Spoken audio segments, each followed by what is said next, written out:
Hello student, मैं doctor कुसुम शर्मा हिंदी शाला में आपका स्वागत करती हूँ। आज हम भक्ति काल के कवि सूरदास जी के पद को पढ़ेंगे। सबसे पहले मैं आपको बताना चाहूँगी कि हमारे हिंदी साहित्य को 4 कालों में बांटा गया है।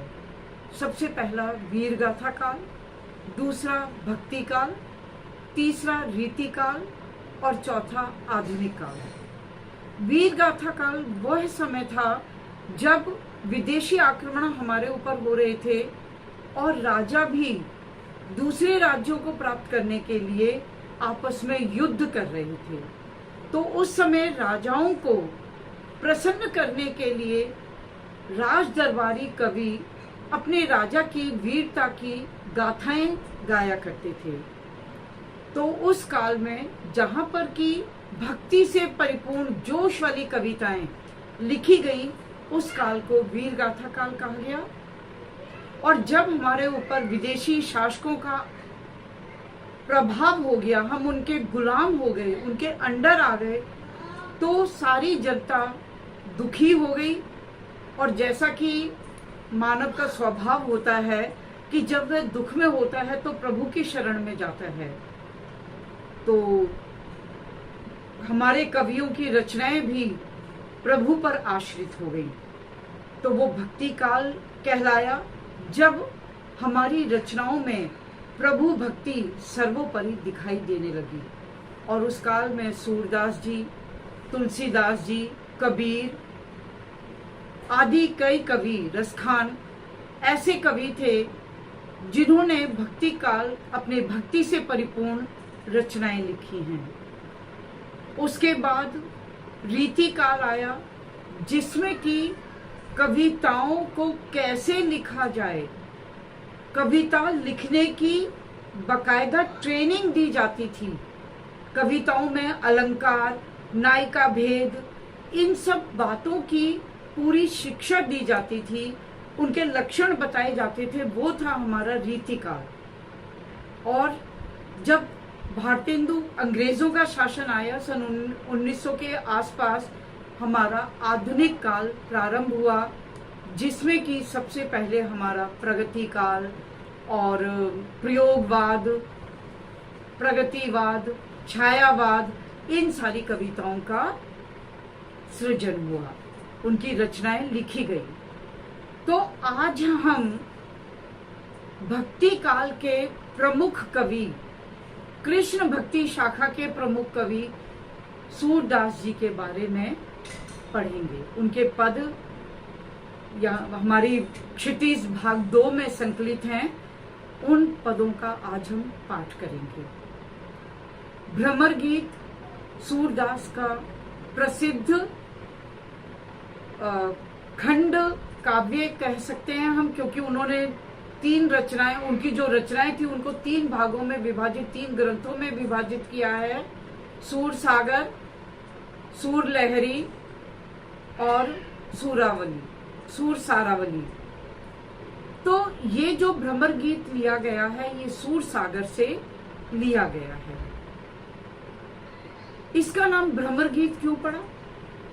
क्योंकि जब कृष्ण गोकुल को, वृंदावन को छोड़कर मथुरा चले गए थे और अपने मामा कंस को मारकर वहां राजमहल में रहने लगे थे, तो गोपियां उनको प्रतिदिन याद करके दुखी होती थी, रोती थी।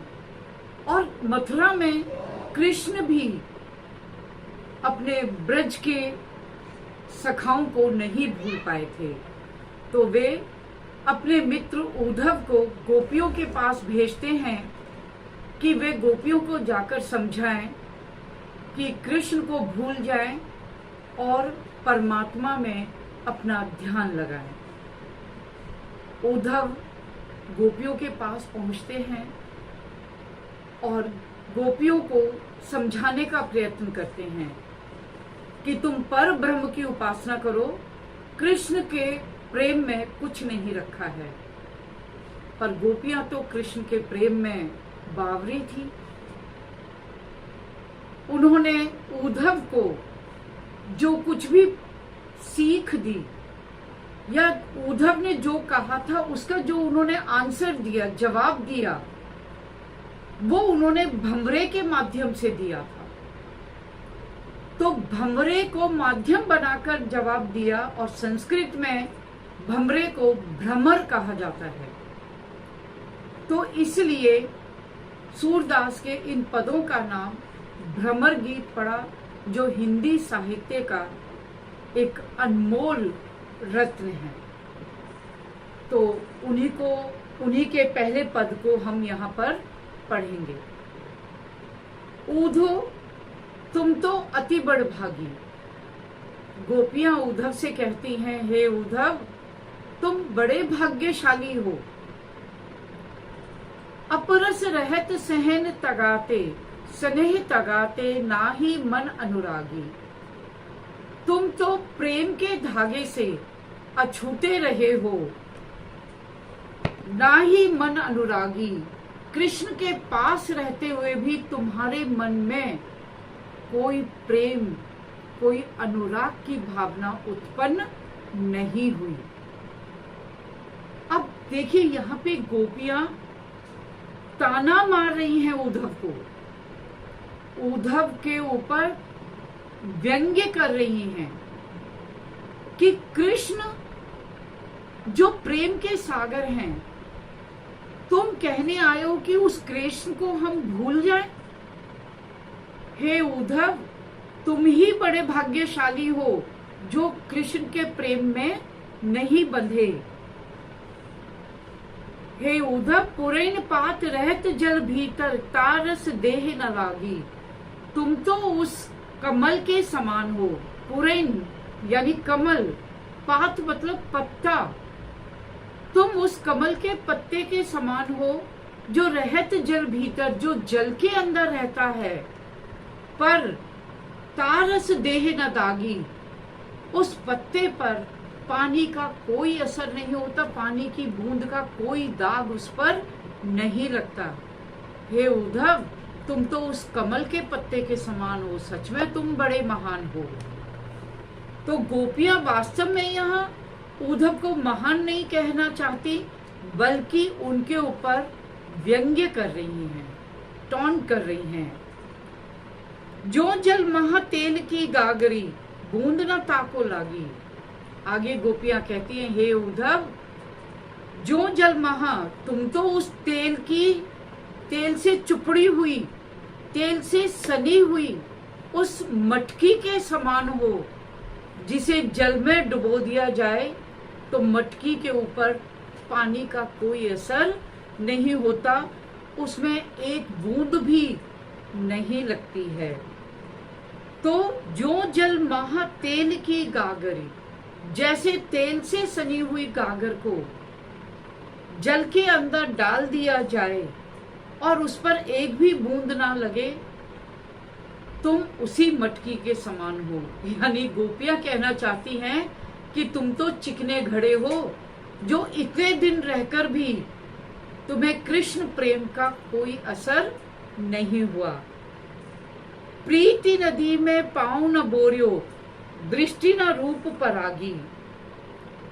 हे उद्धव तुम बड़े भाग्यशाली हो, तुमने प्रेम नदी में अपना पांव तक नहीं डुबोया और तुम्हारी दृष्टि भी श्री कृष्ण के रूप में ललचाई नहीं, श्री कृष्ण के रूप से तृप्त नहीं हुई। सूरदास कहते हैं, अबला हम बोरी। हे उद्धव हमें ब्रह्म ज्ञान मत दो, हम तो भोली भाली अबला गोपियां हैं और कृष्ण से उसी प्रकार प्रेम करती रहेंगी, उसी प्रकार कृष्ण से हम चिपकी रहेंगी। चिपकने का मतलब हम उनके प्रेम में इस प्रकार डूबी रहेंगी, जैसे गुड़ चींटी जो पागी, जैसे चींटी गुड़ के साथ चिपकी रहती है। अर्थात जैसे चींटी अपने प्राण दे देगी लेकिन गुड़ को नहीं छोड़ती, उसका रसपान करती है, उसी प्रकार हम भी श्री कृष्ण के प्रेम को मरते दम तक नहीं भूल पाएंगे। चाहे आप हमें कितना भी ब्रह्म ज्ञान दे दो, किंतु हम श्री कृष्ण के प्रेम को कभी भुला नहीं पाएंगे। सूरदास जी का यह काव्य, ये पद जितना भावनाओं से परिपूर्ण है, जितना यहाँ पे गोपियों का अनन्य प्रेम दर्शाया गया है, काव्य की दृष्टि से भी यह उतना ही सुंदर है, उत्कृष्ट है। उत्कृष्ट मीन्स बहुत परिपक्व, बहुत सुंदर। इसमें अलंकारों का समायोजन बहुत सुंदर बन पड़ा है। इन्होंने उद्धव को उपमा अलंकार, यानी जैसे तेल की गागर, कमल के पत्ते, इन सबसे उपमा देकर उद्धव के चरित्र को यहाँ पे उजागर किया है, उनके चरित्र को बताया है। और अपने आप को चींटी और गुड़ के दृष्टांत के माध्यम से, उदाहरण के माध्यम से गोपियों ने अपने प्रेम को प्रदर्शित किया है। तो यहाँ पे उपमा अलंकार है, अनुप्रास अलंकार है और बहुत सुंदर साहित्यिक ब्रज भाषा का इस पद में प्रयोग किया गया है। तो सूरदास की सर्वश्रेष्ठ रचनाओं में यह पद भी गिना जाता है। सूरदास जी का यह पद एग्जाम के पॉइंट ऑफ व्यू से बहुत इंपॉर्टेंट है। आप इसे 2 से 3 बार जरूर पढ़ें, ध्यान से पढ़ें। और अगर आपको ये मेरा पढ़ाया हुआ समझ में आया है तो मेरे चैनल को सब्सक्राइब जरूर करें और अपने लाइक्स भेजें, ताकि मुझे पता लगे कि आपको मेरा पढ़ाया हुआ समझ में आ रहा है। और जल्दी ही दूसरे पद का वीडियो आपके सामने होगा।